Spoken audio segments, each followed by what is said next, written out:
হ্যাঁ রে মালতী, তোর হাতের কাজ সারা হয়ে গেলে একটু এদিকে আসিস তো। আমায় ডাকতেছিলেন দিদিমণি? কি কইবেন কয়েন না কয়েন। এই তো আমি আসতে পড়েছি। হ্যাঁ, তোকে ডাকতেছিলাম, বলছি এই মাসের মাইনেটা তোকে একটু দেরি করে দেব, কিছু মনে করিস না যেন।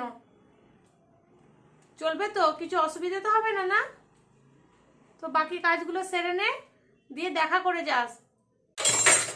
ওদের পয়সার দরকার আছে, আমাদের তো নেই না।